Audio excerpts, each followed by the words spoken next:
I'm Deborah Adams. I'm excited to welcome you here to the Ingles table.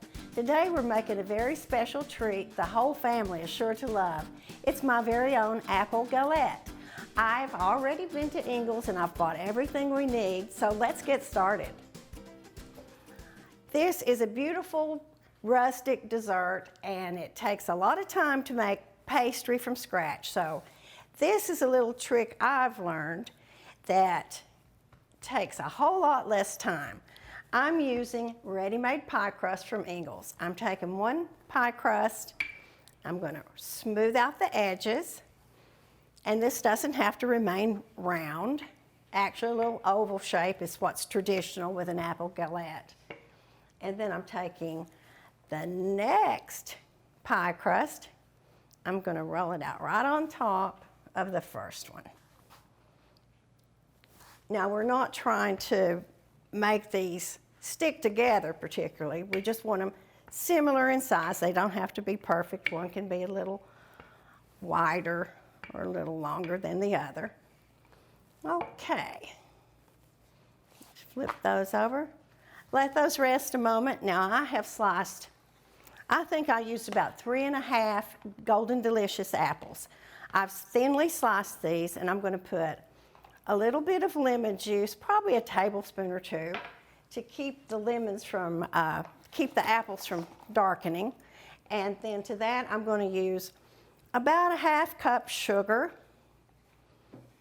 to sweeten those up. And I'm using about ½ teaspoon of cinnamon and 1/4 teaspoon of cardamom. Now, I'm going to get a spoon and I'm going to stir that together and let it sit for a few minutes.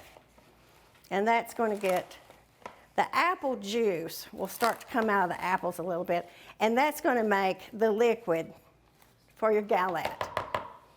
So, all right, we have this nice and smooth. And I'm going to start taking the apples, and I like to arrange them. You don't have to, but they do cook more evenly if you do. So I'm going to start here. I'm going to leave about 1½ inch, 2 inches on the edges, and we're just going to work in a circle all the way around.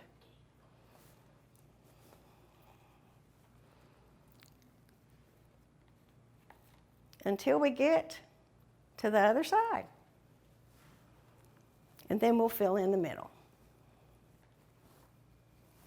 Now that's about right. And we're going to take a little bit of the juice, it's the lemon juice and the juice from the apples, to have a little liquid. Keep them moist while they're cooking. Just turn that out of the bowl.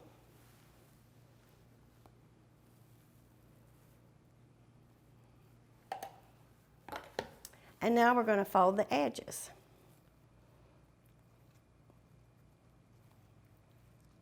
Just a little fluted edge. The main thing is try not to prick a hole in the crust because your liquid's going to come out if you do that. And you want to keep it in there. And there we go. Next thing, I'm going to put that on a cookie sheet lined with parchment paper. A little vegetable oil. Make sure it doesn't stick. And I like to use my trusty crepe spatula to move things around in the kitchen a lot of times. Okay, now it's on the cookie sheet, it's ready to bake. I'm going to add some little cubes of butter to give it a little extra flavor. Keep everything, the apples moist. That's probably about 2 tablespoons of butter. Okay, and we're ready to go in the oven at 350 degrees for 30 to 35 minutes. We'll be back.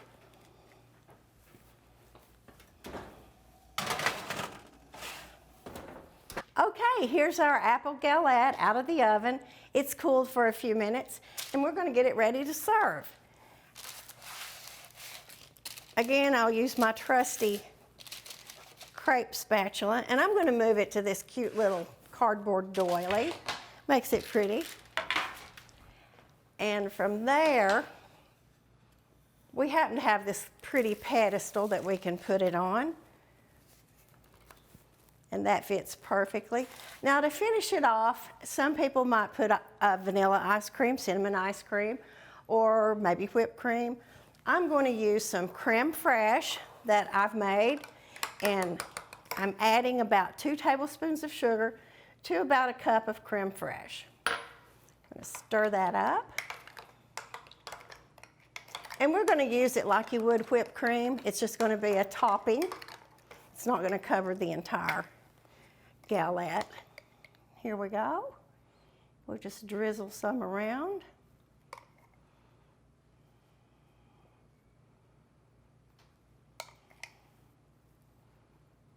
And you can arrange that however you want to. If you put it in the middle, each piece will get a little taste of it.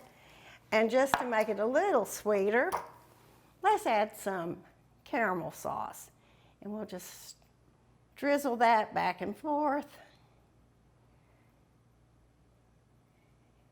Hit that creme fraiche with it. And there you go. A beautiful, easy to prepare dessert. Now that's about it. I want to thank you so much for joining me here at the Ingles table. Make sure and explore the rest of the site for more great tips, tricks, and recipes. I'll see you next time.